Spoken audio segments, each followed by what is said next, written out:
शुद्धात्मने नमः। नमो अरिहन्ताणं नमो सिद्धाणं नमो आयर्याणं नमो वच्छायाणं नमो लोये सौवसाहुं सम्यक् दर्शन चरण गुण पायक कर्म कृपाय केवल ज्ञान उपाय प्रभु गए भजो शिवराय। बिन वाणी के ज्ञान के होत तत्व श्रद्धा चरण धारी केवल लहे पावे पद निर्वाण। नेमि चंद आह्लाद कर माधव चंद प्रधान नमो जासु जासते जाने निज गुण थान।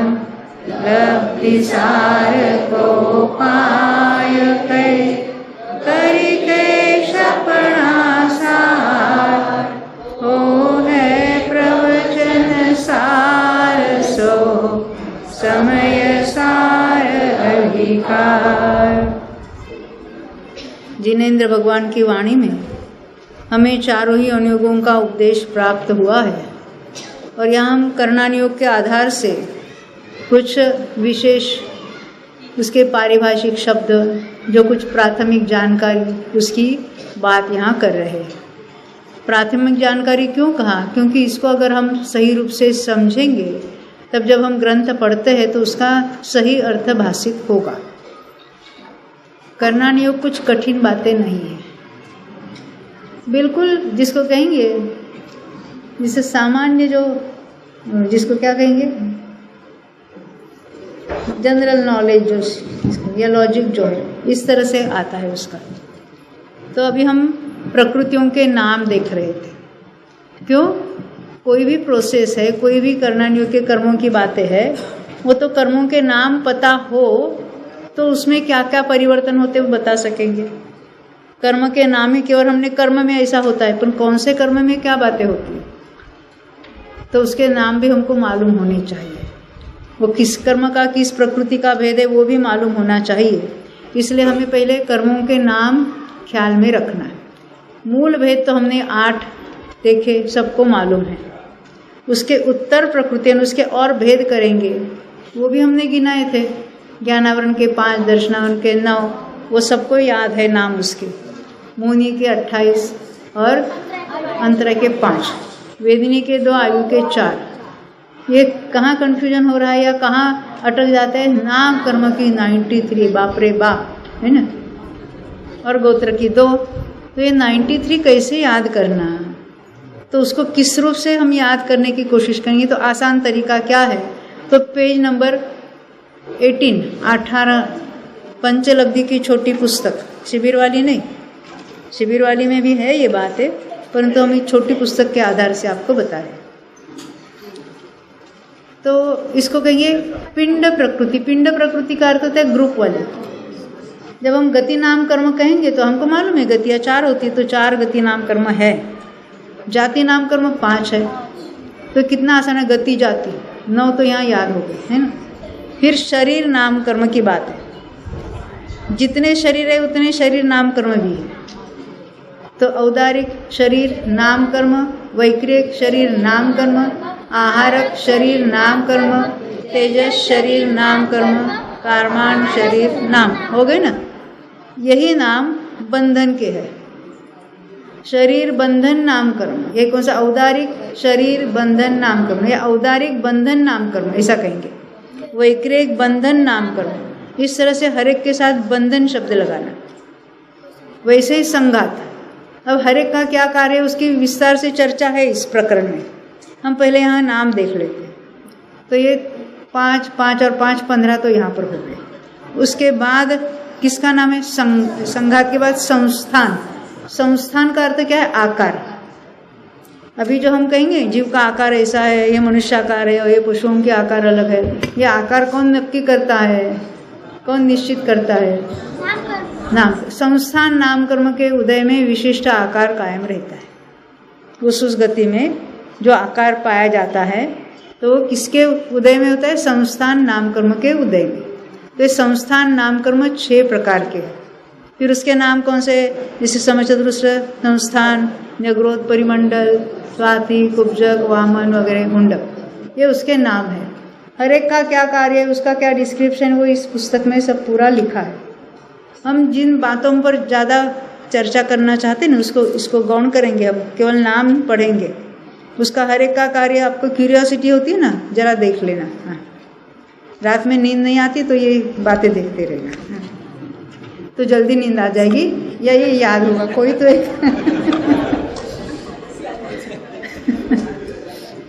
लोग कहते हैं मुझे नींद नहीं आती, मुझे भी नहीं आती है ना। तो क्या करना है? ये तत्व विचार के लिए बहुत अनुकूल समय है ना। घर की कोई जिम्मेदारी नहीं, किसी फ़ोन नहीं आने वाला है ना, वो शांति से तत्व चिंतन कर लो। फिर भी मुझे नींद नहीं आती, अरे नींद ये तो दोष है ना, 18 दोष में से वो एक दोष कम हुआ तो आपको क्यों तकलीफ हो रही है? फिर डॉक्टर के पास पहुंचता है, क्यों? ये मेरा दोष गया है, वो लाओ मेरा। ये क्षुधा मुझे नहीं हो रही है, खाना नहीं जा रहा है, ये मुझे दोष चाहिए तो दवा दे दो, है ना। ये सब भ्रमणा चल रही है ना हमारे। तो यहाँ क्या कहते, देखो संस्थान नाम कर्म, फिर हाँ सहनन लिखा है। क्रम में उसको अंगोपांग को पहले बताते, बाद में सहनन। पर 6 संस्थान है तो 6 सहनन भी बताए। सहनन का अर्थ क्या है? वो हड्डी की जो मजबूती है उसको हम कहेंगे सहनन। देवों में कोई सहनन नहीं पाया जाता। देव गति के जीव सहनन नाम कर्म बांधेंगे कि नहीं बांधेंगे? बांधेंगे, क्योंकि मनुष्य गति तिरंज गति बांध रहे, उदय नहीं है। और किसको उदय नहीं? नारकी को भी सहनन नहीं होता, वैक्रिक शरीर में सहनन नहीं होता, और एकेंद्रियों के भी सहनन नहीं होता। बाकी कर्म भूमि हो, भोग भूमि हो, तो वो मनुष्य तिर्यंचों को सहनन का उदय है। तो सहनन नाम कर्म मनुष्य गति तिर्यंच गति के साथ बंधेगा, देव गति के साथ नहीं बंधेगा, नरक गति के साथ नहीं बंधेगा। जब एकेंद्रिय जाति बनती है तब नहीं बंधेगा। वो एक पैकेज होता है ना प्रकृतियों का, किसके साथ क्या बन सकती है, उसको कहेंगे बंध स्थान। ये हमारे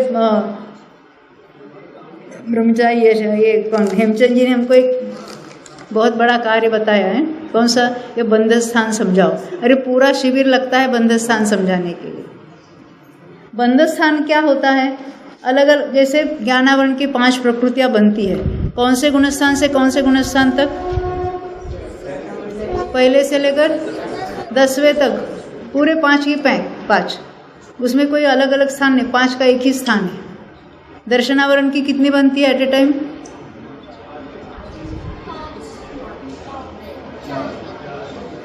मैं उदय नहीं पूछ रही, बंद पूछ रही हूँ। ये 9 की 9 ध्रुवबंदी है, बंदेगी, उदय में नहीं आ। तो इस तरह से हमें विचार करना है। तो मुख्यतः विचार करना क्या है कि नाम कर्म में कितनी बनती है। नाम कर्म में बहुत सारे वेरिएंस हैं। मनुष्य गति बनती तो कौन कौन सी उसके साथ बंधेगी, देवगति के साथ कौन सी प्रकृतियाँ बंधेगी, नरकी के साथ नरक गति के साथ कौन सी बंधेगी, उसके अलग अलग हमारी भाषा में पैकेज होते हैं। उदय में भी अलग स्थान होते हैं। एक साथ कौन कौन सी प्रकृतियों का उदय हो सकता है? किसी भी प्रकृति के साथ किसी भी प्रकृतियों को हम नहीं जोड़ सकते उदय में। और उसके भी स्थान अलग अलग जगह। विग्रह गति में इतने प्रकृतियों का उदय होता है नाम कर्म की, वहाँ पहुँचने पर शरीर पर्याप्ति के पहले इतने होता है, बाद में इतने होता है। 5 अलग अलग काल होते हैं, उसमें अलग अलग प्रकृतियों के उदय होते चले जाते हैं। उसको कहेंगे उदय स्थान। ये नाम कर्म के उदय स्थान और मोहिनी के उदय स्थान बहुत लंबी चौड़ी बातें हैं, अभी उसमें हम नहीं जाने वाले हैं। स्थान किसको कहते हैं बस इतनी बात बताई। उसके लिए ये स्थान समझने के लिए पहले प्रकृतियों के नाम आने चाहिए, नहीं तो हम यहाँ लिस्ट बताएंगे, अरे क्या कह रहे हैं, हाँ कुछ होगा, कुछ तो होगा। नाम मालूम है तो एक साथ कौन सी प्रकृतियाँ बन सकते हैं हम बताएंगे तो आप समझ जाएंगे, है? तो हमने कहाँ तक देखा? गति, जाति, शरीर, बंधन, संघात, फिर संस्थान। यहाँ हमने सहनन पहले बताया, कहीं कहीं अंगोपांग बताते, अंगोपांग, फिर सहनन 6 होते। उसके बाद स्पर्श, रस, गंध, वर्ण, और उसको डिटेल में बताना है तो स्पर्श की जो 8 पर्याय होते उसी नाम के नाम कर्म भी है। उस नाम कर्म के उदय में शरीर के उस जाति के परमाणु का ग्रहण होता है। तो स्पर्श के जो है वो 8 भेद होते हैं। ये स्पर्श कहने से स्पर्श नाम कर्म, रस नाम कर्म, उसके कितने भेद है? 5। जो हमने पुद्गल के रसगुण की 5 पर्याय है उसी नाम के यहाँ कर्म भी है। तो स्पर्श के 8, रस नाम कर्म के 5, गंध के 2 और वर्ण के 5, इतने हो गए। और फिर गत्यानुपूर्वी, जैसे गति नाम कर्म 4 है वैसे गत्यानुपूर्वी भी 4 है। और उसके बाद कौन से लिए? विहागति के 2। ये सब कैसे? मोर देन 1 प्रकृति। तो ये इतने जो 14 अगर हम याद करें, आसान है ना, तो कितने हो गई टोटल? कितने हुई 14 में? 42 है, कितनी हो गई? हाँ 42। तो 93 में से तो 42 आउट ऑफ क्वेश्चन। बाद में भी जोड़ी जोड़ी है, वो भी याद करने में बहुत आसान है। अब ये गत्यानुपूर्वी क्या बात होती है? गति नाम कर्म तो समझते हैं, गत्यानुपूर्वी बनती तो गति नाम कर्म हर समय बन रहा है, कोई ना कोई गति बन रही ना। मिथ्या दृष्टि है तो चारों गतियों का बंध हर अंतर्मुहूर्त में पलट पलट कर होता ही है। तो अभी तो 6-5 दिन नहीं होगा ना, 5 दिन के लिए तो देवगति बांधे कि नहीं बांधेंगे। तो मिथ्या दृष्टि है तो हर अंतर्मुहूर्त में पलटकर चारों गतियों का बंध अंतर्मुहूर्त में होता ही होता है। पहले गुणस्थान की बात कर रही हूँ मैं। जैनियों ने वो ठेका नहीं लिया कि नहीं हमको अभी देवगति बंधनी है, ऐसा कुछ नहीं होता है। तो मेरा प्रश्न है, उसके साथ गत्यानुपूर्वी भी बनती है, देवगति बन रही है तो देवगत्यानुपूर्वी भी बन रही है। तो मेरा सवाल है, देवगति का उदय है तो देवगत्यानुपूर्वी का उदय होगा कि नहीं होगा? उसका उदय कब होता है? मोड़ वाली विग्रह गति। बिना मोड़ से जाएगा तो गत्यानुपूर्वी का उदय नहीं होगा, क्योंकि डायरेक्ट शरीर का ग्रहण होगा।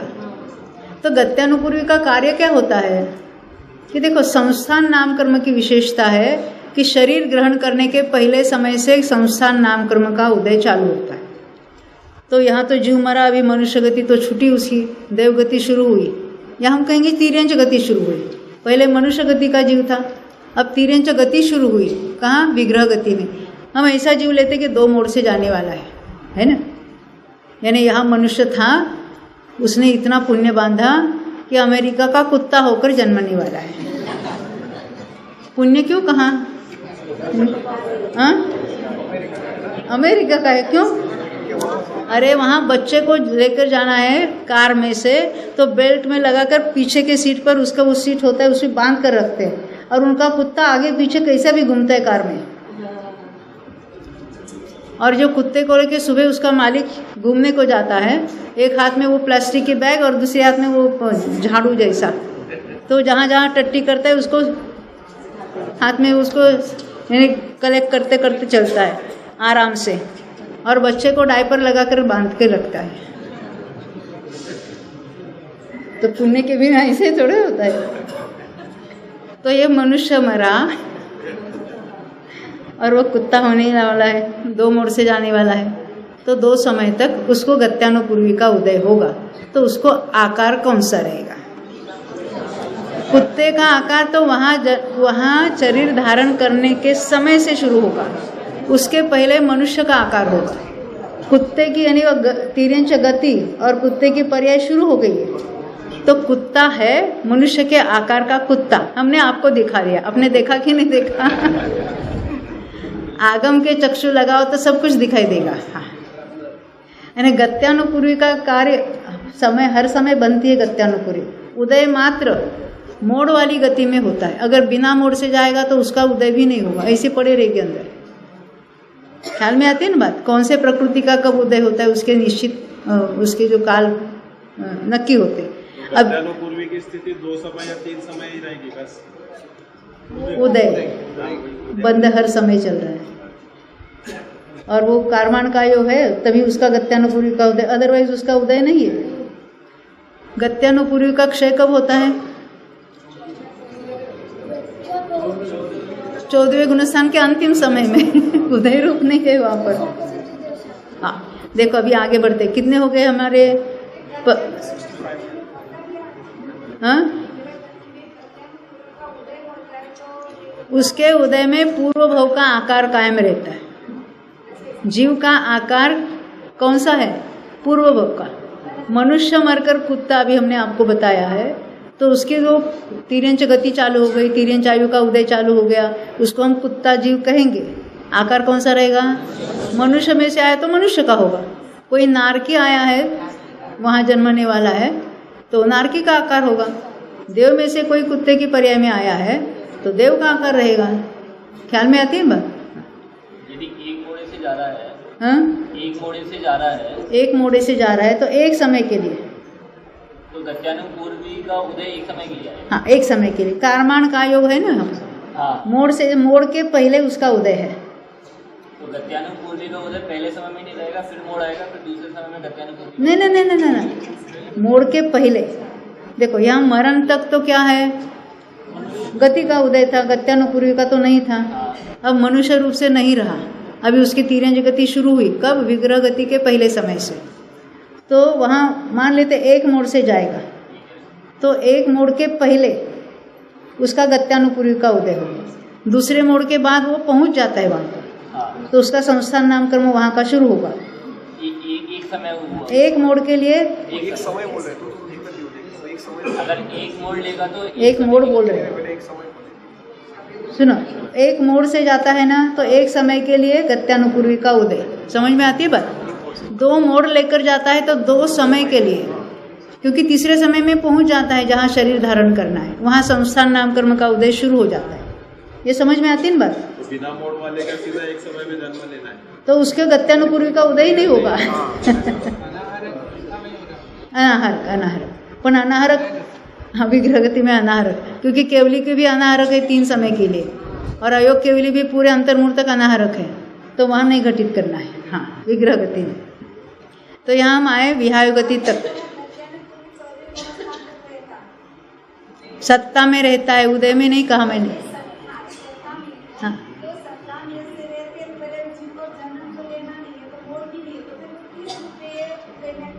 देखो बिना मोड़ से जाता है कोई जीव,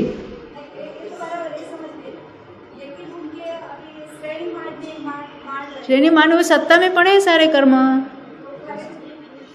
खेलेंगे अभी कैसे रूप, जैसे हमने कहा तीर्थंकर प्रकृति बांधी, अपने रूप से उदय में नहीं आ रही, अन्य नाम कर्म रूप से उदय में आ रहे, तो गत्यानुपूर्वी है तो गति जाति जो कुछ है वहाँ उस रूप से वो परमाणु बटे जाएंगे, उसमें डिवाइड हो गया और इस उदय में आके चली जाएगी। अपने रूप से उदय में नहीं आ रही। उदय कब कहेंगे? अपने रूप से उदय में आएंगे तो उसको उदय कहेंगे। स्वमुख परमुख कहेंगे। देखो 14 हमने देखे, उसके आगे अभी याद कैसे रखना, तो 4 एट ए टाइम आप याद सकते। अगुरु लघु, उपघात, परघात और उच्छ्वास, ये 4 एक साथ याद रखना है। हर एक के कार्य में नहीं जाएंगे हम, आगे इस प्रकरण में हर एक कर्म प्रकृति का कार्य क्या है उसको बताया है, उसको गौण करके हम उसके नाम केवल यहाँ देख रहे हैं। उसके बाद आतप और उद्योत। आतप का उदय किसको होता है? पृथ्वी का एक सूर्यबिंब के, जो पृथ्वी का एक विमान है उसके जो जीव है वहाँ, उनके आतप नामकर्म का उदय होगा। आवाज नहीं आ रही है, ये माइक तो काम ही नहीं कर रहा है। ठीक है, ये जरा जल्दी नजदीक लेते हैं। हाँ, उद्योग का उदय किसको होता है? अकेले चंद्रमा नहीं, एकेंद्रिय से लेकर पंचेंद्रिय तक के तिर्यंच गति में एकेंद्रिय से लेकर पंचेंद्रिय तक के जीवों को उद्योत नाम कर्म का उदय हो सकता है। होता ही ऐसा नहीं, हो सकता है किसी किसी का तिर्यंच गति में। अब वो पृथ्वी का एक में चंद्रमा का विमान कहो, ये हो सकता है ना। उद्योत के लिए उदाहरण है, वैसे आपने जो मछलियाँ देखी होगी रात्रि में चमकती है, देखा कभी? वो क्या है? जुगनू है। उन्होंने पंचेंद्रिय की बात पूछी थी। हाँ, और जो विक्रिया करते हैं ना, तो विक्रिया से भी ऐसे कुछ चमकीले शरीर बना सकते हैं, वहाँ पर भी उद्योत नाम कर्म का उदय होता है। हाँ। मात्र सूर्य विमान जो पृथ्वी का एक, अन्य किसी को नहीं होता, एक इंद्रिय, तो उसका उदय कहाँ है? वैसे ही बंध उस गति के साथ, उस जाति के साथ बंध होगा। जैसे मनुष्य गति बांध रहा है, तो मनुष्य गति के साथ उद्योत प्रकृति बंधेगी क्या? तिर्यंच गति के साथ बन सकती है। बंध की और उदय की बात अलग है। उद्योत नाम कर्म का उदय ने जो शरीर चमकीले होते हैं, वो कौन से गति के जीवों के हो गए? तिर्यंच गति। तो तिर्यंच गति के जो चमकीले शरीर है, वो उद्योत नाम कर्म के उदय में होता है। तो उद्योत नाम कर्म कब बंधेगा? जिस समय जीव तिर्यंच गति बांध रहा है, बोले एकेंद्रिय से पंचेंद्रिय कुछ भी जाति क्यों न बंधे, उस समय उद्योत प्रकृति बन सकती है, नहीं भी बन सकती, डिपेंड्स। ख्याल में आई ना? नहीं समझे? उद्योत नाम कर्म कौन बांधता है, ये सवाल है। चारों गति का कोई भी जीव बांध सकता है, क्योंकि देव भी तिर्यंच गति बांध सकते हैं, नारकी भी बांधते, मनुष्य भी बांधते, तिर्यंच भी बांधते। कौन बांधता है? हो गया। अब कब बंधेगा? तिर्यंच गति के साथ बंध हो सकता है। उदय एकेंद्रिय से पंचेंद्रिय तक किसी भी तिर्यंच को हो सकता है। हमने किसी पुस्तक के कवर पर देखा कि ज्योतिष देवों के शरीर चमकीले होते हैं, तो उनको उद्योत नाम कर्म का उदय है क्या? नहीं, वो तो एकेंद्रियों के होगा या तिर्यंचों को होगा, देवों के नहीं होता है। हाँ, अभी आतप उद्योत हो गए ना। अब आगे के कैसे याद रखना है? अब 4 जोड़ी याद रखना है। त्रस्थावर को गौण करो, तो त्रस, बादर, पर्याप्त, प्रत्येक, इतना तो याद कर सकते हैं ना। जब त्रस कहेंगे तो स्थावर है ही वहाँ पर, आइदर और कोई बंधेगी, जिसको भी प्रतिपक्षी कोई एक बंधेगी। तो याद रखने के लिए हम क्या कहें? त्रस, बादर, पर्याप्त, प्रत्येक। जब त्रस का नाम लेते तो त्रस स्थावर, फिर बादर या सूक्ष्म, पर्याप्त या अपर्याप्त, प्रत्येक या साधारण।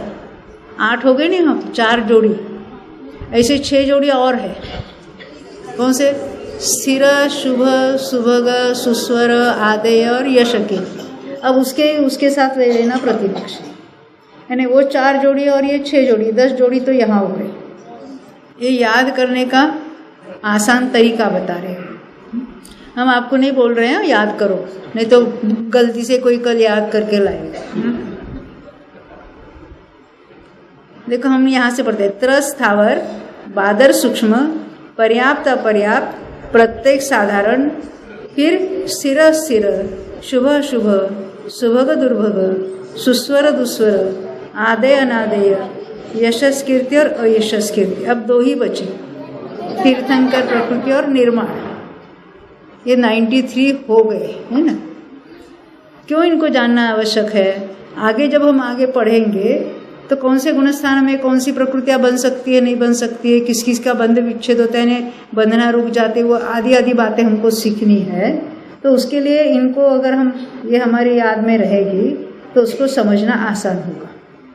उसमें भी इसमें प्रशस्त कितनी है, अप्रशस्त कितनी, उसके सारे चार्ट्स इसमें बनाए। देखो नाम कर्म के प्रशस्त और अप्रशस्त भेद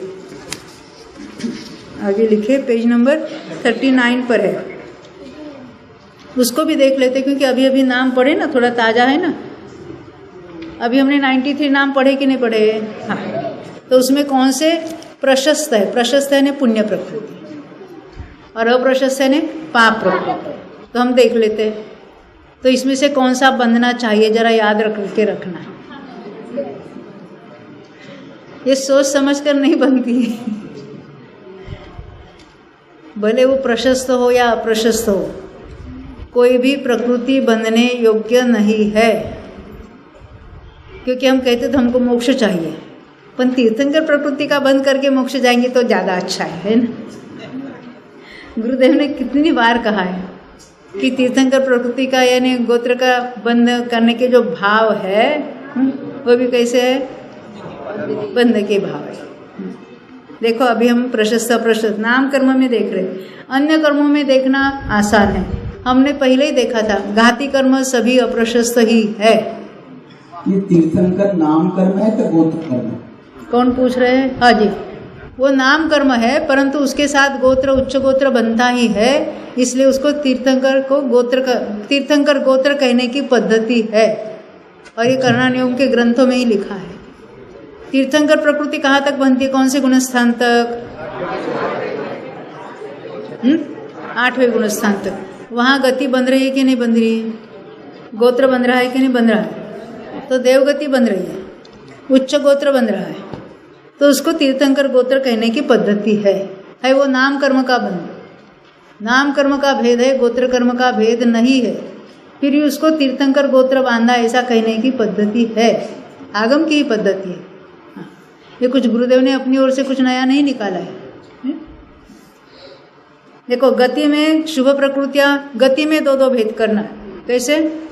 देवगति मनुष्य गति शुभ है, तिर्यंज गति और नरगति अशुभ है। अब आयु की बात करेंगे। आयु में तिर्यंच आयु को शुभ में गिना है और अकेले नरकायु को अशुभ में गिना है। और गति में लोग पूछते ऐसा क्यों? ऐसा है इसलिए, ऐसा कहाँ है? देखो जाति में अकेली पंचेंद्रिय जाति शुभ प्रकृति है, एकेंद्रिय द्विंद्रिय तीन्द्रिय चतुरेंद्रिय जाति अशुभ है। शरीर में सभी शरीर नाम कर्म है वो शुभ प्रकृतियाँ है। बंधन और संघात वैसे समझना है। अंगोपांग 3 ही है, तीनों ही प्रशस्त प्रकृति है। स्पर्शादि में दोनों ही होते हैं। शुभ स्पर्शादि भी 8 है, ऐसा नहीं कि जो हल्का है वो प्रशस्त है और भारी हो, ऐसा नहीं लिया। 8 के 8 प्रशस्त है और 8 के 8 अप्रशस्त है। तो ये स्पर्श रस, अभी वो बंधे विच्छिति बाद में देखेंगे, उसकी चर्चा बाद में करेंगे। अब स्पर्शादि लेना, स्पर्शादि यानी स्पर्श रस गंध वर्ण सब लेना, उसको भेद करके कहो या अभेद करके कहो, वो शुभ में भी आते हैं अशुभ में भी आते हैं। संस्थान में पहले वाला कौन सा? समचतुररस संस्थान, वो शुभ है, बाकी 5 अशुभ यानी अप्रशस्त है। सहनन में पहले वाला जो है नाम वज्र ऋषभ नाराज, वो प्रशस्त प्रकृति है और बाकी सब अप्रशस्त है। आनुपूर्वी में जो गति के भेद है, मनुष्य गति और देव गति प्रशस्त है, तो आनुपूर्वी में भी ऐसा ही समझना। विहाय गति के नाम ही 2 है, प्रशस्त विहाय गति और अप्रशस्त विहाय गति। अब देखो 4 नाम हमने आपको एक साथ बताए थे, अगुरु लघु उपघात परघात उच्छ्वास। उसमें से क्या है? अकेले उपघात है वो अप्रशस्त है, बाकी अगुरु लघु परघात और उच्छ्वास ये प्रशस्त प्रकृतियाँ है। नहीं समझे? हाँ प्रश्न। हाँ इनका प्रश्न है 5 शरीर प्रशस्त नाम कर्म है। हाँ नारकी का भले वैक्रिय को शरीर नाम करे वो प्रशस्त ही होता है। जब नरक गति बांध रहा है तो नरक गति अशुभ प्रकृति है, उसके साथ पंचेंद्रिय जाति बन रही है कि नहीं बन रही? वो प्रशस्त है। उसके साथ अगुरु लघु बन रहा है कि नहीं बन रहा है? उच्छ्वास बन रहा है कि नहीं बन रहा है? पर्याप्त नाम कर्म त्रस नाम कर्म सारे प्रशस्त बन रहे हैं। उसका पैकेज है, उसमें भले वो प्रशस्त अप्रशस्त का जो कोई बात है होगी। एकेंद्रिय में भी अलग अलग है, कहाँ कौन से प्रशस्त अप्रशस्त बन सकते, उसके साथ वो उसके अलग जो कहेंगे उसकी प्रकृति अब जो पूरक है। एकेंद्रिय के साथ कोई बादर कर्म बंधेगा, बादर नाम करने, बादर एकेंद्रिय होने वाला है, कोई सूक्ष्म भी जाएगा, सूक्ष्म प्रशस्त है। कोई प्रत्यक्ष शरीर बांधेगा तो प्रशस्त है, निगोद शरीर यानी साधारण बांधेगा तो अप्रशस्त है। प्रशस्तता अनुकूलता या साता नहीं देती। ऐसा नहीं, उस गति के साथ कौन कौन सी बन सकती है वो पूरा उसका एक पैकेज होगा। देवगति के साथ तो 28 वाला पैकेज होगा, नरगति के साथ 28 वाला, पर उसमें से कुछ प्रकृतियां जो पंचेंद्रिय वगैरह तरस नाम कर्म वो तो प्रशस्त ही है। अप्रशस्त का कहाँ भेद होगा? स्थिर नहीं बंधेगा, अस्थिर बंधेगा, इस तरह अशुभ बंधेगा, दुस्वर बंधेगा, दुर्भग बंधेगा, अनादेय बंधेगा। अभी वो तो आगे की बात है, वो नाम कर्म के बंध स्थानों में उसकी चर्चा होगी। पहले हमको उसके नाम ही मालूम नहीं तो आगे की चर्चा कैसे करेंगे, और चर्चा करेंगे भी तो आपको ख्याल में आने वाले नहीं है ना। फिर क्या होगा, कोई सप्तम गुणस्थान में चले जाएंगे ना।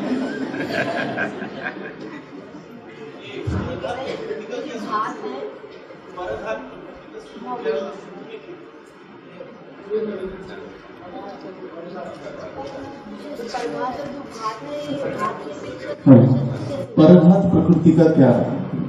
वो प्रशस्त है ना, परघात प्रकृति। तो परघात का अर्थ मतलब पर का घात करने में निमित्त हो ऐसे कुछ अवयव बनते हैं, तो प्रशस्त में उसको प्रशस्त कहा।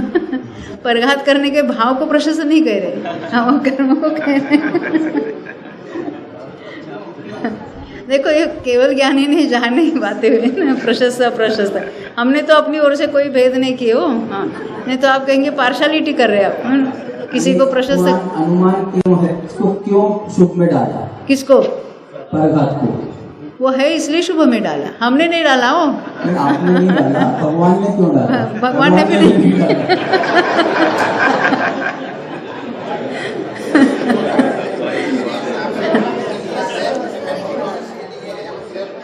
मतलब वो पावर हो गया ना, दूसरे को मारने की पावर है, इसलिए वो शुभ है, सामर्थ्य मतलब। देखो हाँ हाँ,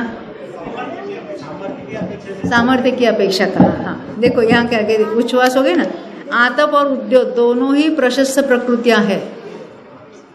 वो सूक्ष्म के साथ नहीं बंधेगी, मादर एक इंद्रियों के साथ बंधेगी, अग्निवायु को नहीं बंधेगी। हाँ आगे बढ़ेंगे। हाँ क्या है प्रश्न? ऐसा कह सकते हैं कि जो बड़े नखून है या जैसे में सेल्फ डिफेंस परघात होता है ना, डंक मारते हैं, बिच्छू डंक मारता है, सांप की जो कुछ दाढ़ में जो विष है उसको वो परघात के निमित्त से वो ऐसे अवयव बनते हैं।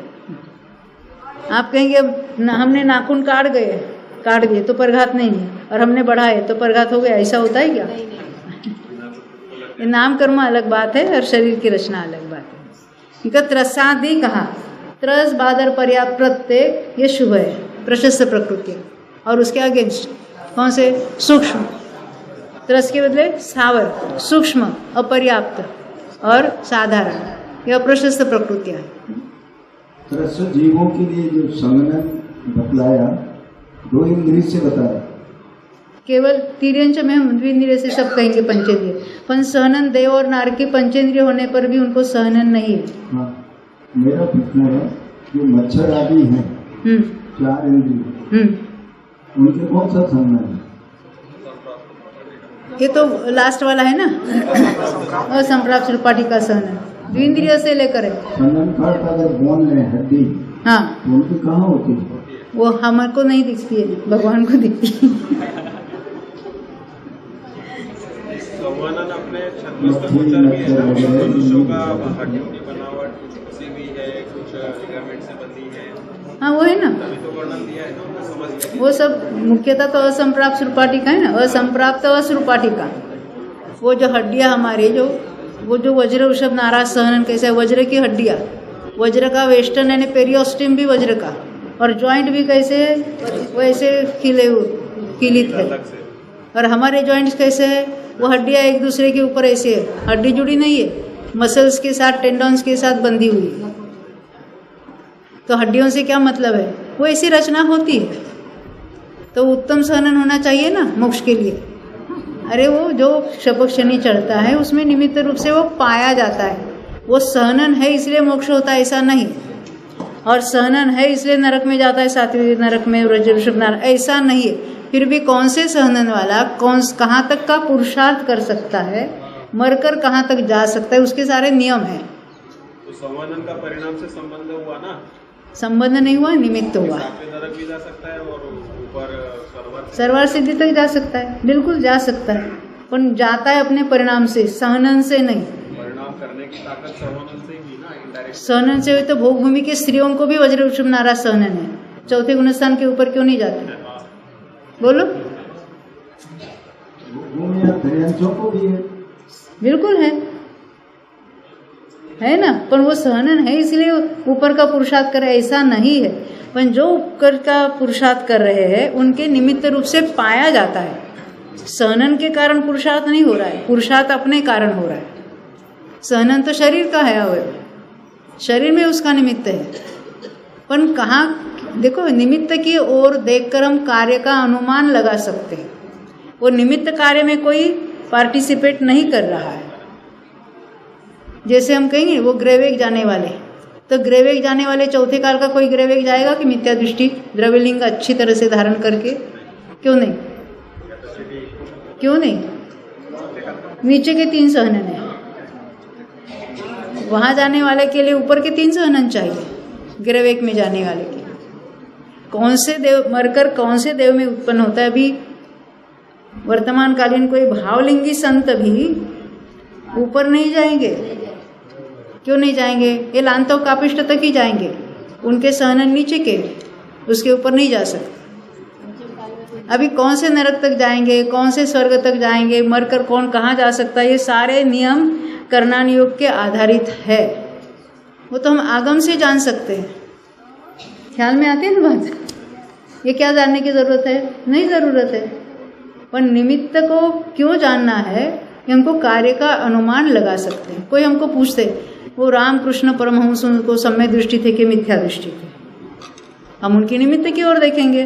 उनकी ईश्वर संबंधी क्या मान्यता थी, तो वहां है कि नहीं? आपको बोलो।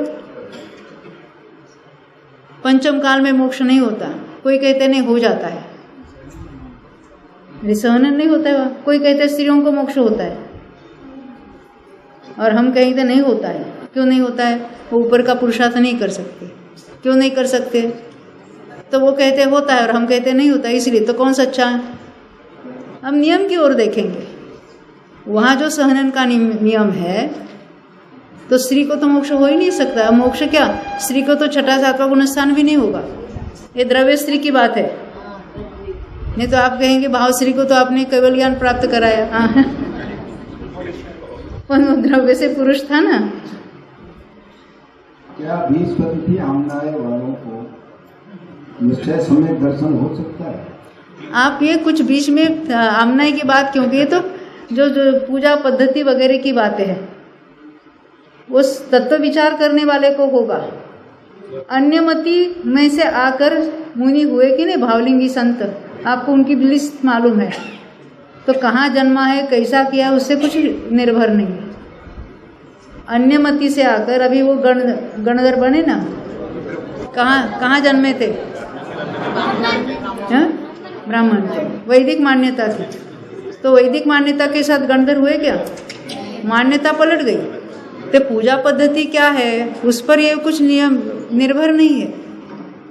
उसको डायरेक्ट मिथ्या दृष्टि घोषित नहीं करना है। बाद में 20% नहीं रहेगा वो, सम्यक के बाद वो तो नहीं रहेगा। प्रतिमा को पूछते हुए ऐसा है, उसमें विवेक रखना। पर ऐसी चर्चा सभाओं में नहीं करनी। क्यों नहीं करनी है? अरे हमको तो आगे कैसे बढ़ना है वो बात देखनी है, तत्व विचार कैसे करना है। पूजा पद्धति का एक दूसरे का निषेध करने से कुछ नहीं होने वाला है। हमें अपने को सुधारना है। ये दुनिया भर क्या क्या हो रहा है उसकी नहीं चर्चा है। मुझे सम्यक तो कैसे होगा इसकी मुख्यता रखनी। उनको होता है कि नहीं वो जाने भगवान तो जानते हैं किसको होगा किसको नहीं। हमको दूसरों को कुछ नहीं, ये गुरुओं का या देव का निर्णय भी क्यों करना है? अपने लिए, अपने बुद्धि में उनके स्वरूप के बारे में निर्णय होना चाहिए। बाहर का कोई विशिष्ट व्यक्ति वो सच्चा है कि नहीं उसकी थर्मामीटर लेके सबको नहीं जांचना है। क्या कुछ दिखा रहे? मुझे लगा आप कुछ उसमें से पूछ रहे हैं। हाँ देखो आगे हम ये प्रशस्त अप्रशस्त की लिस्ट हमने देखी ना, कहाँ तक आए थे? हो गया? हाँ, तीर्थंकर वो स्थिरादि देखे और तीर्थंकर तो प्रशस्त है, निर्माण भी प्रशस्त है। क्या है आप कह रहे हैं वो गौतम गणधर तो अन्यमति से आए हैं। अरे महावीर भगवान से ये परंपरा चल रही है, आज की थोड़ी है। कितने ही अन्यमति टर्न होकर दिगंबर जैनी हो गए, आप भी है उसमें से। रमेश भाई कहते हम भी है। अरे स्वामी जी भी स्थानकवासी संप्रदाय में जन्मे थे, तो स्थानकवासी की मान्यता रखते हुए दिगंबर हुए क्या? वो छोड़कर हुए। स्वयं दिगंबर शास्त्रों का अभ्यास किया और वहाँ रहते हुए भी वो जब उनकी अपेक्षा से मुनि हुए थे तब भी उनके गुरुओं के साथ उनका बनती नहीं थी। क्यों? क्योंकि वहाँ पर वो जो प्ररूपणा चलती थी और उनको अंदर से जो भाव भाषित होते थे, न्याय आते थे, उसके साथ मिलता नहीं था। वो 1-2 साल में ही दीक्षा छोड़ने के लिए तैयार थे। वो जबरदस्ती उनके भाइयों ने वगैरह उनको रुकवाया था।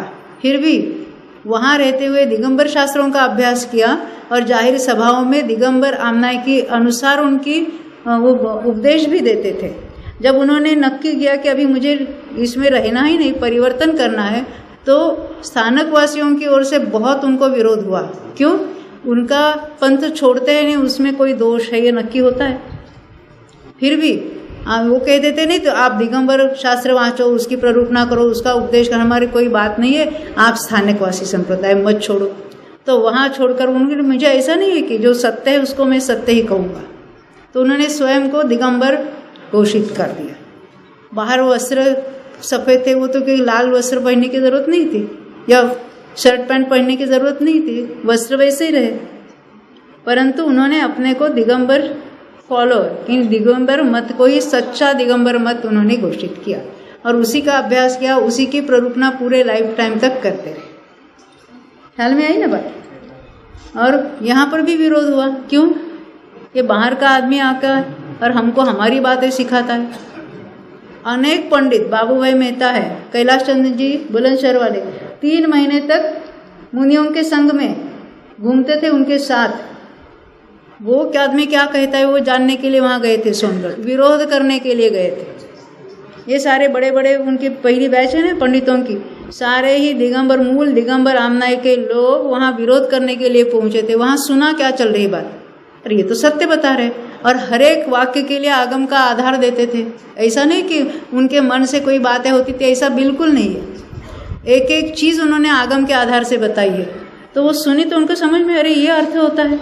ये देवकी नंदन जी, पंडित जी, बहुत सारे ऐसे हुए कि वहाँ जाकर उनको सही अर्थ समझ में आया। नहीं तो समझते थे निमित्त से ही होता है, निमित्त का कथन होता है तो निमित्त से ही कार्य होता है, ऐसी मान्यता चल रही थी।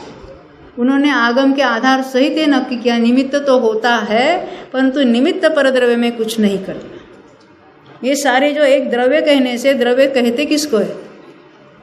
गुण पर्यवत द्रव्य। तो द्रव्य कहने से ही उसके अनादि अनंत पर्याय सुनिश्चित होती है, नहीं तो उसको द्रव्य नहीं कह सकते। उसके गुण तो है ही अनंत गुण, परंतु उसकी एक एक गुण की अनादि अनंत की पर्याय सुनिश्चित है, तभी तो हम कहेंगे सर्वज्ञ भगवान। जो सुनिश्चित है उसको जानेंगे सर्वज्ञ, क्यों नहीं है उसको जानेंगे या होने के बाद जानेंगे, ऐसा नहीं है। सर्वज्ञ कहते ही सर्व क्रमबद्ध पर्याय की सिद्धि होती है। क्रमबद्ध पर्याय का निर्णय करने जाओ तो केवल ज्ञान की सिद्धि होती है। केवल ज्ञान की सिद्धि करने जाओ तो अपने सर्वज्ञ स्वभाव पर दृष्टि चली जाती है, उसकी सिद्धि होती है, तभी जाके आत्मा का अनुभव होगा। नहीं तो मिथ्या मान्यता के साथ आत्मा का अनुभव नहीं होने वाला है। तो ये बात उन्होंने हमको समझाई, तो हमें उनके प्रति आदर है कि हमें जिसके द्वारा ये मार्ग मिला उनके प्रति अहोभाव आना बिल्कुल साहजिक है। वहाँ कोई ऐसे पक्ष का या कुछ का आग्रह नहीं है। ख्याल में आती है ना बात? ये पंथी वालों का होगा, वो पंथी, ऐसा नहीं है। जो सही रूप से उसको स्वीकार करेगा आगम के आधार से, किसी व्यक्ति विशेष के कारण नहीं, उसको सम्यक दर्शन हो जाएगा। ये सम्यक दर्शन तो सबसे सरल, सुलभ, सहज और सुखकर अवस्था है, और हमने उसको बहुत डिफिकल्ट मान के रखा है। लोग क्या कहते हैं, नहीं सम्यक दर्शन तो होना चाहिए। किसकी महात्म्य आ रही है? सम्यक दर्शन के स्वभाव की। स्वभाव की महिमा आ जाए तो सम्यक दर्शन स्वयं वो प्रकट होगा। हमें तो वो पर्याय की महानता आ रही है, उसकी बारंबार हम उसकी चर्चा कर रहे हैं। अरे हमको समय दर्शन कब होगा, समय दर्शन कब होगा, समय दर्शन कब होगा, कहाँ देख रहे हैं? पर्याय की तरफ। और यहाँ तो कहते हैं कि सबका लक्ष्य छोड़कर तुम स्वभाव का लक्ष्य करो, और हम तो उल्टा कर रहे हैं, है ना। देखो हमने ये कर्मों के नाम देखे हैं? अभी है थोड़ा टाइम। प्रश्न है, हाँ, योध बाहुल की 54 नंबर की गाथा है, 54 नंबर की गाथा, उसमें ये कहा है कि प्रव्रज्या जो है दीक्षा 6 सहनन वालों को हो। क्या क्या? 6 सहनन वालों को मध्य प्रव्रज्या 6 सहननेषु भणीय निर्गंथा। बरोबर। 6 सहनन वालों को प्रव्रज्या होती है। वो और दीक्षा लेते हैं। हाँ। आगे लिख रहे हैं कि कम्मक है कारणे भणिया, माने उससे कर्म का क्षय होता है। तो क्या 6 सहनन से होने वाली प्रव्रज्या से मोक्ष हो जाता है? नहीं, मुनिपना होता है।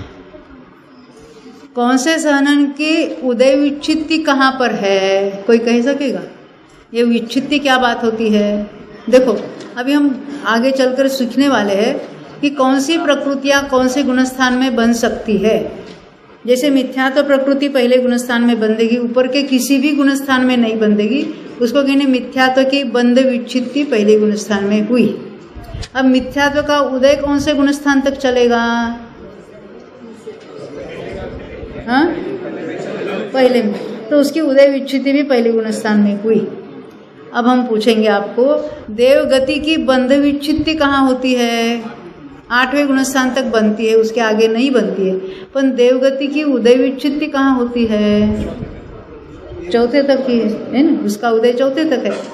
ऐसे ही यहाँ आपने जो कहा है सहनन के बंध विच्छित्ति अलग बात है और उसकी उदय विच्छित्ति अलग बात है।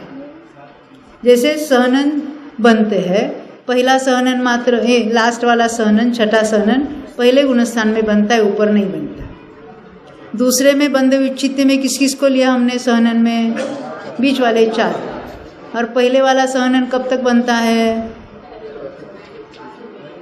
बंधे की बात है चौथे, क्योंकि चौथे को गति यानी देवगति वाले वगैरह मनुष्य गति बांध रहे, तो चौथा सहनन ये पहला सहनन बांध रहे, समझ में?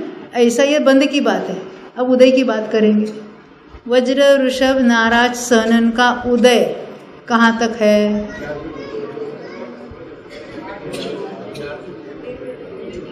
हाँ बोलो बोलो। 13वें तक 13वें गुणस्थान तक। अब वज्र नाराज कहाँ तक है? 11वें तक, क्योंकि वो उपशम श्रेणी चढ़ सकते हैं। अब कहते नीचे के 3 सहनन कहाँ तक है उदय रूप? 6-7वें तक, यानी 7वें तक।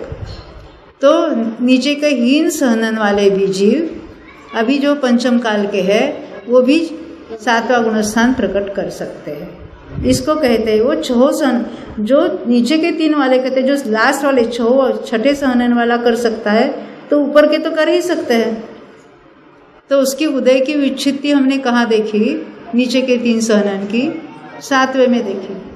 समझ में थी उसका अर्थ कैसे लगाना? सहनन है इसलिए होता है ऐसा नहीं लेना। कौन से सहनन कौन से गुणस्थान तक पाए जाते हैं, उदय कहाँ तक पाए जाते हैं, उसकी सारी उदय विच्छित्ति और बंध विच्छित्ति एक बार हो गई ना परफेक्ट, पूरा मोक्ष मार्ग ऐसा क्लियर हो जाता है कि बंधे पड़े हैं, उदय कहाँ किसका चलेगा, कौन सी प्रकृति कहाँ तक बंधेगी, कहाँ उसकी बंध रुक जाएगा। ये जब ख्याल में आ जाएगा, पहले हमने नाम देखे, अब हम देखेंगे कौन से गुणस्थान में कौन से प्रकृतियाँ बनती है और कौन सी विच्छित्ति होती है। विच्छित्ति होती है इन्हें बंधना रुकती है, बंधने से रुकने का नाम तो संवर है। हमको तो संवर प्रकट करना है, पर कौन से प्रकृतियों संबंधित संवर कहाँ होता है उसको हमको देखना है। यहाँ एक प्रश्न है कि हाँ, शरीर तो 14वें गुण स्थान तक है, हाँ। तो फिर ये जो वज्र वृषभ नाराज संगनन का जो उदय है आप 14वें में क्यों नहीं कह रहे हैं? अच्छा, आपका प्रश्न अच्छा है कि सहनन तो है ना वहाँ पर, कहाँ तक? 14वें गुणस्थान वाले को शरीर है तो उनकी हड्डी चली गई क्या?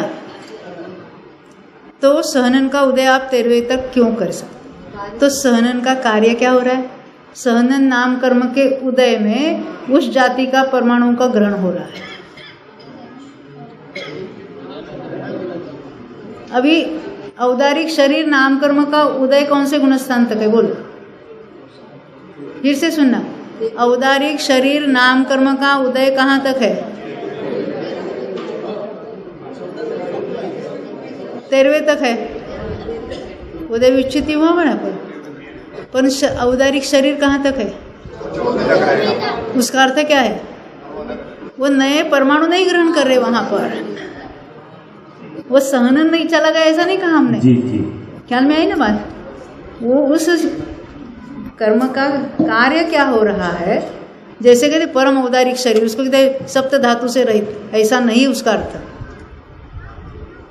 क्यों? ये स्थिर अस्थिर शुभ अशुभ उसका सबका उदय चल रहा है। ये वज्र शुभ नाराज सहनन है, प्रत्येक शरीर है, वो सबका वहाँ उदय है। तो उस जाति के परमाणु का ग्रहण भी हो रहा है और सहनन का उदय है, तो वो हड्डी हड्डियाँ सब बन रही है वहाँ पर। दीदी, तो संयोग में 14वें गुण स्थान में उनके संयोग में जो शरीर है और औदारिक जो वर्णा जो है वो 13वें गुण स्थान में ग्रहण कर सकते हैं। तो सहनन हड्डी है, तो वो जो उनके संयोग में है तो उसको कौन सा कर्म का उदय बोलेंगे कि उदय नहीं है? वो तो पहले में ग्रहण किया है, वो शरीर वहाँ पड़ा है, अभी वो कर्म के उदय में नहीं हो रहा है। कर्म के उदय में जो बनना था वो बना। अभी 14वें गुणस्थान का जो काल है, उस काल में वो शरीर के परमाणु जा रहे हैं, वहाँ कोई नए ग्रहण नहीं हो रहा है। वो आप अभी धवला की नवी पुस्तक पढ़ेंगे ना, संघातन परिशातन, बहुत डिटेल में। ये जेपी साहब को पूछना क्या होता है उसका अर्थ। हाँ, क्यों भाई? वहाँ नया ग्रहण नहीं हो रहा है शरीर के परमाणुओं का। जो परमाणु ऑलरेडी है वो छूट रहे हैं थोड़े थोड़े। संयोग है हाँ, उस समय, तो वो कोई कर्म का उदय उसमें कोई लागू नहीं पड़ेगा। जो पहले कर्म के उदय में वो ग्रहण हुए हैं वो अभी वहाँ पड़े हैं, उसके साथ पड़े हैं। अभी उसका खिरना चालू है, नया ग्रहण रुक गया है। 14वें में कोई ग्रहण, ना कर्म का ग्रहण है ना शरीर के परमाणुओं का ग्रहण। उसको अनाहारक कहा है ना, यानी शरीर के जो परमाणु ग्रहण होकर शरीर रूप ढालने का कार्य हर समय चल रहा था, वो रुक गया है वहाँ पर। ये उसका अर्थ होता है। शरीर का होना अलग बात है और शरीर नाम कर्म का उदय होना अलग बात है। औदारिक शरीर है, पर औदारिक शरीर नाम कर्म जब तक उदय रूप है तब तक औदारिक शरीर के परमाणुओं का हर समय ग्रहण हो रहा था, वो अभी रुक गया है। अब जो शरीर ऑलरेडी बना है उसमें से अभी खिरने का ही कार्य चल रहा है। पहले लेता भी था परमाणु, छोड़ता भी था। 14वें गुणस्थान में क्या होगा? लेना बंद हो गया, शरीर के परमाणु भी लेने बंद हो गए। तो क्या इसका मतलब ऐसा निकाल सकते हैं कि जो पहले से 13वें गुण स्थान तक कोई भी जीव का, चाहे संगात है या सहनन है या संस्थान है, उसका यूज जो है, उसकी एप्लीकेबिलिटी है, वो सिर्फ ग्रहण करने की तरफ से है, संयोग है उस तरफ से उसको नहीं मिला जाएगा? क्योंकि 14वें गुण स्थान में भी संयोग है और 13वें गुण स्थान में भी संयोग है। संयोग होना अलग बात है और वो शरीर के परमाणु ग्रहण करना अलग बात है। उदय में खाली ग्रहण करना उस तरीका से शरीर के बारे में ग्रहण करना कहीं अलग अलग कर्मों के उदय में अलग अलग बातें होती हैं। हाँ, उस जाति के परमाणु का ग्रहण होता है। उदय में ग्रहण होना है, वो पकड़ना है, संयोग मिला वो नहीं पकड़ना है। नहीं, जो ग्रहण किया ऑलरेडी जो शरीर बने हैं वो संयोग में पड़े हैं वहाँ पर। ख्याल में? हाँ, औदारिक शरीर का कुछ स्वरूप बता दें हम तो। ये औदारिक शरीर जो है 14वें गुण स्थान में औदारिक शरीर है, वो किस कर्म के उदय से है? शरीर है वो किस कर्म के उदय से नहीं है। फिर अभी वहाँ कौन कौन से कर्म बाकी है? कोई नहीं। 85। बात तो चली गई। हाँ, बाकी तो थोड़ी बची। हाँ, पर उसके उदय में उसका कार्य क्या हो रहा है? उसमें शरीर नाम कर्म है क्या? रस नाम कर्म है, पंचेंद्रिय जाति नाम कर्म है, यश कीर्ति है, आदेय है, सुभग है। उसमें नए परमाणु तो ग्रहण नहीं हो रहे हैं। ख्याल में आती है ना? तो नए परमाणु ग्रहण होना अलग बात है और ऑलरेडी परमाणु ग्रहण से जो शरीर बनना है वो रहना, वो बात अलग है। अभी वो शरीर के परमाणु का खिरना चालू है, ग्रहण करना रुक गया है। वो तो योग के निमित्त, योग नहीं है इसलिए ग्रहण नहीं हो रहा है। योग भी नहीं है और नाम कर्म के उस विशिष्ट नाम कर्म का उदय भी रुक है। अकेला योग नहीं कुछ कर रहा है। अच्छा, और आप बोल रहे हो 14वें गुण स्थान में 85 प्रकृति का उदय है कि 13 का उदय है? 13 का भी नहीं, गत्यानुपूर्वी का उदय नहीं। मैंने सत्ता में कितनी प्रकृतियां हैं? 13 है 14वें गुण स्थान में, बिल्कुल। 85 बोलते हैं, वो तो सत्ता में है, आप सत्ता और वो 72 का रूपांत समय में हाँ क्षय हो गया। हाँ, उपांत समय में 6 हो गया, हाँ। ठीक है, अंत समय में 13 का 6। हाँ 13 बच्चे। अभी वो क्या है, ये बहुत डिटेल की बात है। तो ये शरीर नाम कर्म की सत्ता का नाश कब हुआ?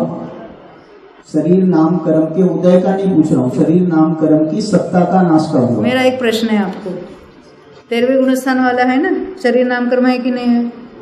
उदय भी है, सत्ता भी है। तो 13वें गुणस्थान में कितनी प्रकृतियों का क्षय होता है, मेरा प्रश्न है आपसे। अरे उनको बताने दो। नहीं होता है किसी का नहीं होता। उसका क्या अर्थ है? सत्ता में है ना वो सारे। हाँ है ना, तो उदय नहीं है, ठीक सब है। अनुदय में।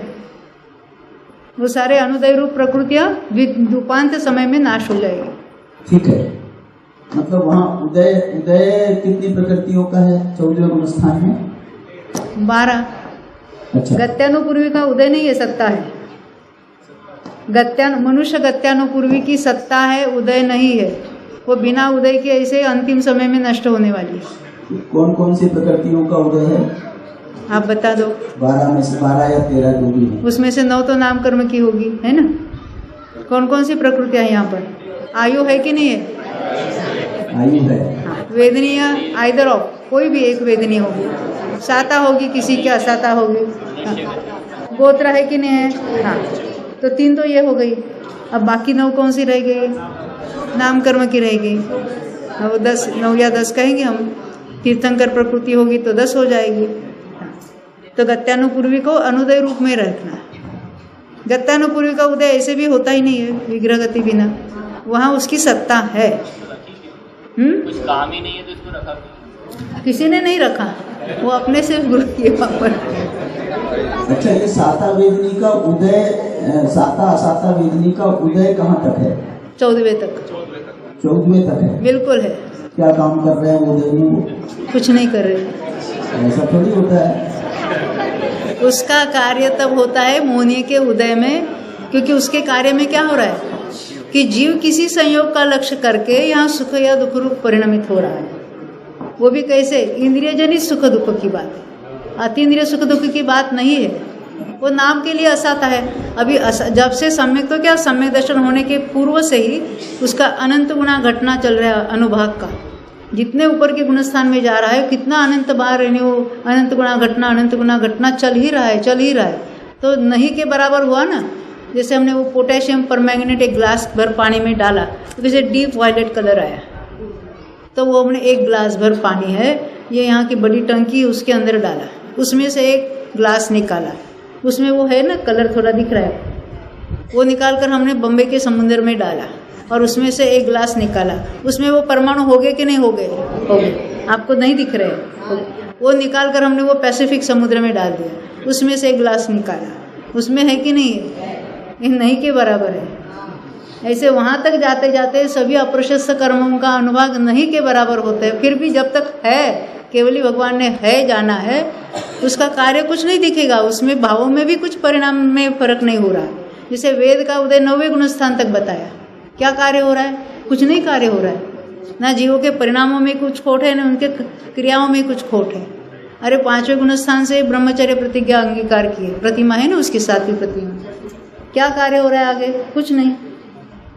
अच्छा, उसकी गुणस्थान में तो ऐसा कहते हैं ना कि असाता जो है वो साता में संक्रमित हो जाती है। ये तो कहने की पद्धति है।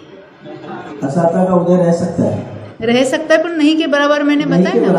हाँ, पर किसी को साता का उदय है, किसी को असाता का उदय है। ये तो उदय जो है वो अंतर्मूढ़ से जाता है। उदाहरण है क्या जिनको असाता का उदय था? सभी को अंतर्मूर्त के ज्यादा उसका उदय नहीं रुक सकता। साता हो या असाता हो, हर अंतर्मूर्त में नियम से पलटता ही है। करोड़ पूर्व तक कोई केवली है, कुछ कम करोड़ पूर्व तक। तो क्या अकेले साता का उदय चल रहा है? साता असाता दोनों का चल रहा है। तो द्वादश मुहूर्ता वेदनीय से ऐसा सूत्र है ना, बंद की बात है, उदय की नहीं। 12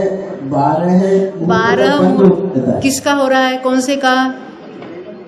वेदनी, कौन सी वेदनी? कोई भी नहीं। अच्छा, असाता वेदनी छठे के ऊपर बनती नहीं है। नहीं, सामान्य कथन जो है कि 12 मुहूर्त तक वेदनी का काल है, ये क्या अर्थ है इसका? काल है ना, वो बंद उसका कहेंगे ना। 12 मुहूर्त तक बंधता है या 12 मुहूर्त की सत्ता? उसकी मिनिमम बंद कितना है, स्थिति बंद कितना है वेदनीय की? साता वेदनीय का कहाँ पर होता है? स्थिति कहाँ तक बनती है? 10वें गुणस्थान तक। आगे बनती है कि नहीं बनती है? नहीं बनती। 13वें वाले को भी बनती है। कैसी? क्रियापथ वाली बनती है, उसी समय चली जाती है, उदय रूप ही रहती है वो। समय हो गया ना? अच्छा, हमको छुड़ा दिया। बोलो 2400 भगवान की।